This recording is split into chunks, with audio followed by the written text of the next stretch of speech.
Dahan-dahan mga kandidata, oo. That we have here in Barangay Katmon. So, hindi lang natin ipapakita ang kagandahan, talino ng mga kabataan, but also Set of tires, ready for when it's live. Doing a piece of time, so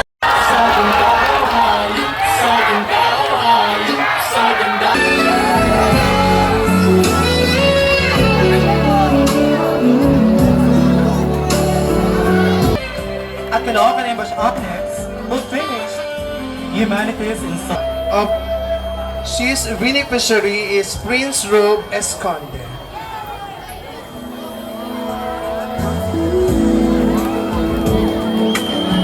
Ladies and gentlemen, candidate number 3, Kendall Piquez.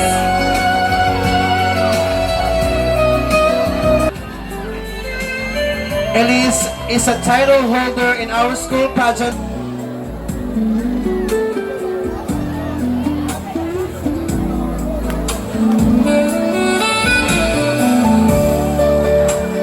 Outside Youth Organization.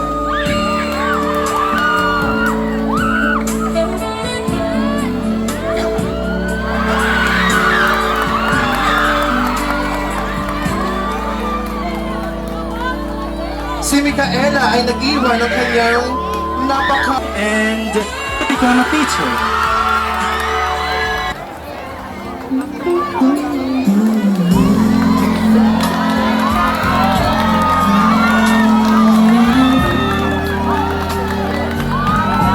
Esguerra Campus and SCI Caloocan second year tourism student. At ang kanyang beneficiary ay siyempre ang kanyang nanay, si Miss Lenny Salmar. Once again, our Rampaji candidate.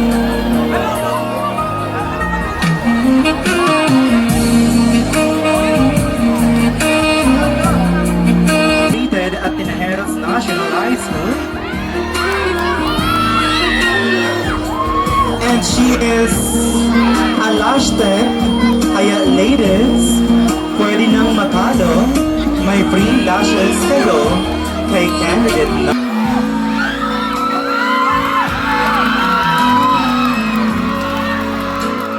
Once again, our social butterfly candidate number 10, Kirby Ladrilo.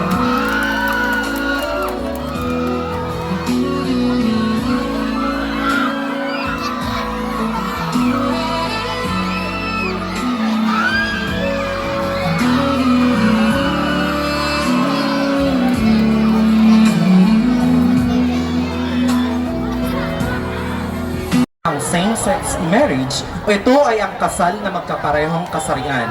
Ibig sabihin, ito raw ay ang legal, civil, or relihiyosong pag-iisang dibdib ng dalawang taong may magkatulad na kasarian.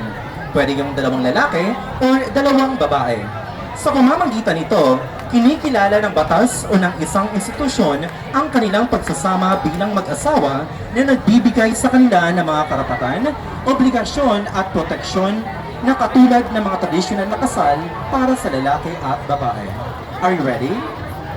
Good. Your 1 minute starts now. Naniniwala po ako dyan sa batas na iyan dahil ang pag-ibig ay binubuo kahit kanino man.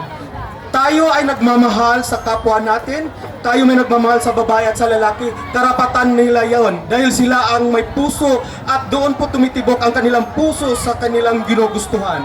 Kaya po I believe that same-sex marriage is kailangan ibatas na rin, ipabatas natin dito sa ating Pilipinas, lalo-lalo na dapat tanggapin ng mga Katoliko dahil hindi lang naman yon ang dahilan.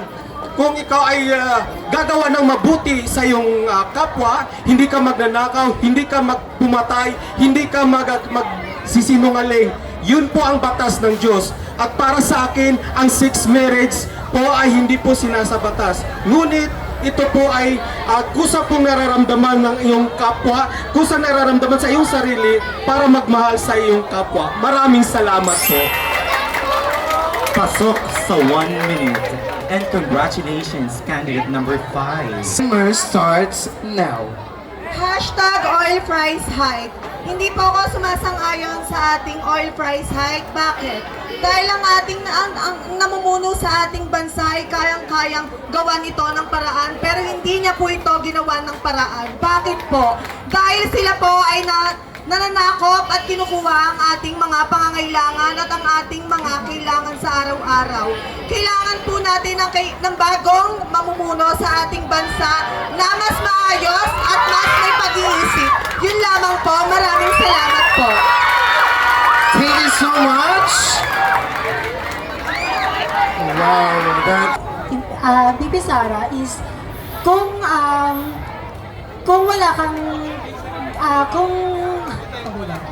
kung wala kang tinatapakan o ginawang mali is umattend ka ng mga hearing para ipaliwanag ang iyong sarili at dahil kung wala ka namang ginagawang mali o kasalanan, bakit di ka attend ng mga hearing, di ba? Yun naman po ang message ko kay Bibi Sara na umattend kung hindi siya natatakot. Yun naman po at maraming salamat. Thank you so much, candidate number 10. Ang earth balling ay kagalitan ay ginagamit nito sa paglilipat ng lokasyon sa mga halaman na kung saan nagtatayo ng mga establishment yung mga may kakayahan magtayo dito, pero para sa akin hindi ako dito suportado. Marami naapektuhan na komunidad sa ating lugar at hindi maganda ito para sa future generation kasi we need fresh air in our community in our new generation po. Maraming salamat and thank you. Magandang gabi po. Lahat ng kabataan, lahat ng tao may karapatan para sa hustisya. Hindi lang sila.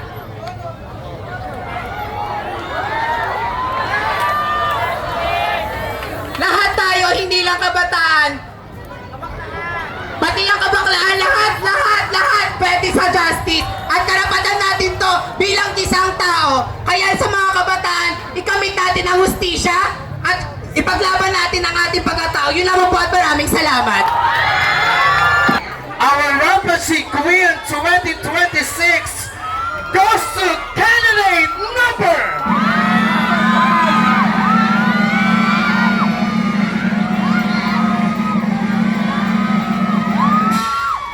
Candidate number 5, Maria Patricia Nicole Curtaban. Our first runner-up, Chris, is candidate number 9, Unique Abordo.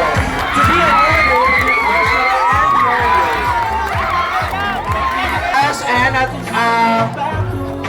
Asintra Board na talagang match prize natin ngayon. And the crown, ayun na po, kakulunahan na po siya ng ating Rampacy 2024 na si Michelle D. Marquez.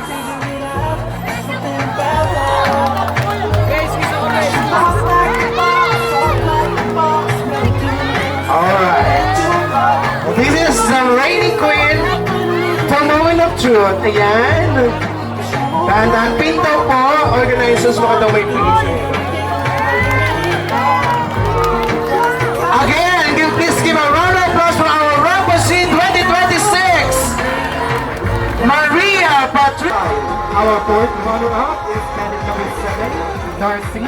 Third runner-up, candidate number Patunay lamang po na dito po sa ating Barangay Katmon, sa pangunguna ni Kagawad Eman Gabriel, ito po ay hindi lang isang selebrasyon, kundi selebrasyon na pagpapakita ng kahit na anong kulay, may karapatang mahalin, magmahal at irespeto.